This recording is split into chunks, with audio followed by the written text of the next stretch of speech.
जब हम महाभारत की बात करते हैं तो हमारे जहन में कई शक्तिशाली किरदार आते हैं, लेकिन शायद ही कोई द्रौपदी जितना जटिल, प्रभावशाली और कह सकते हैं कि कहानी के लिए ज़रूरी है।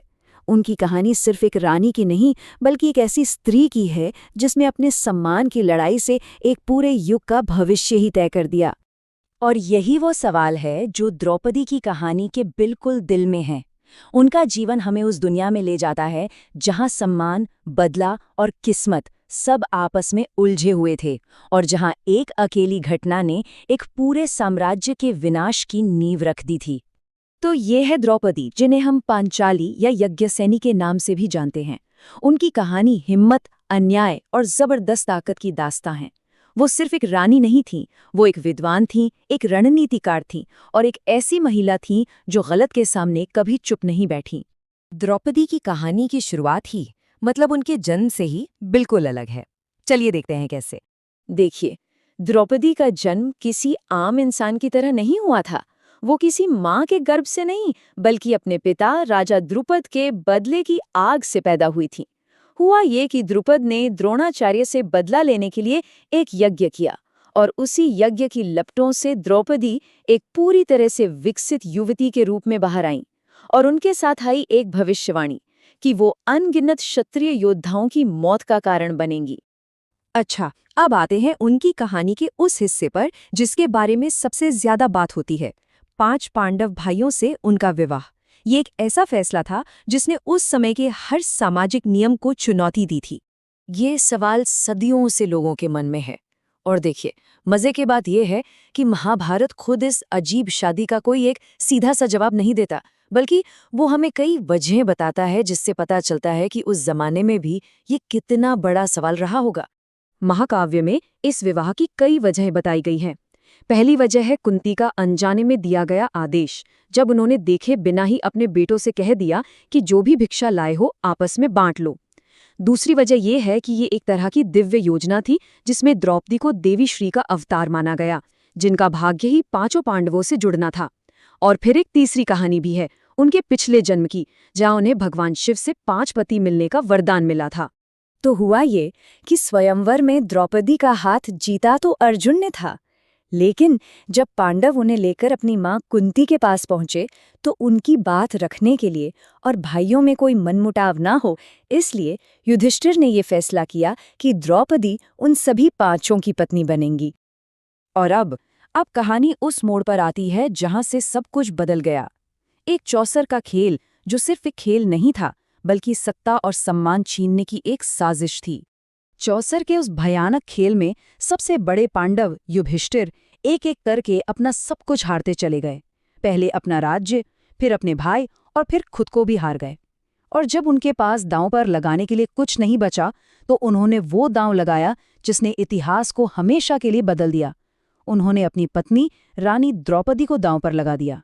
जब द्रौपदी को जबरदस्ती उस भरी सभा में घसीट कर लाया गया, तो वो डरी नहीं, बल्कि उन्होंने अपनी बुद्धि और हिम्मत दिखाते हुए उस सभा के बड़े बड़े ज्ञानियों से ये सीधा सवाल पूछा, एक ऐसा कानूनी सवाल जिसका जवाब किसी के पास नहीं था।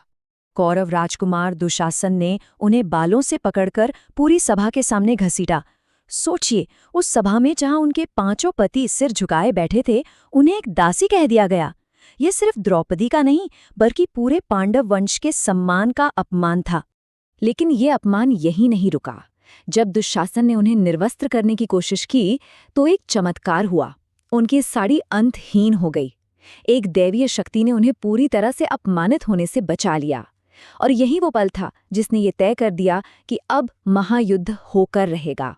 हालांकि द्रौपदी और पांडवों को आजाद तो कर दिया गया, लेकिन वो चौसर का एक और खेल हार गए, और इस बार सजा मिली 13 साल के वनवास की, जो द्रौपदी के लिए और भी मुश्किल इम्तिहानों से भरा था। अच्छा, यहाँ एक बहुत ही दिलचस्प बात है। हम सब ने वो कहानी सुनी है ना, कि द्रौपदी ने कसम खाई थी कि वो दुशासन के खून से अपने बाल धोएंगी। लेकिन सच तो ये है कि ये बात मूल महाभारत में नहीं है। ये एक बाद के संस्कृत नाटक वेणी संहार से आती है। इससे पता चलता है कि समय के साथ द्रौपदी की कहानी में कैसे और भी शक्तिशाली बातें जोड़ी गईं। वनवास की मुश्किलें तो बस शुरू ही हुई थी। उनका पहला बड़ा इम्तिहान तब आया जब राजा जयद्रथ ने उनका अपहरण कर लिया। हालांकि उनके पतियों ने उन्हें बचा लिया, लेकिन ये घटना एक इशारा थी कि आने वाले साल कितने खतरों से भरे होने वाले हैं। और फिर आया वो आखिरी सबसे मुश्किल साल, जब पांडवों को अपनी पहचान छिपाकर रहना था। उस दौरान द्रौपदी पर सेनापति कीचक ने हमला किया। क्योंकि वो अपनी असली पहचान बता नहीं सकते थे, उनके पति भीम ने छिपकर कीचक को मारकर बदला लिया। ये दिखाता है कि उनके सम्मान की रक्षा के लिए पांडव किसी भी हद तक जा सकते थे।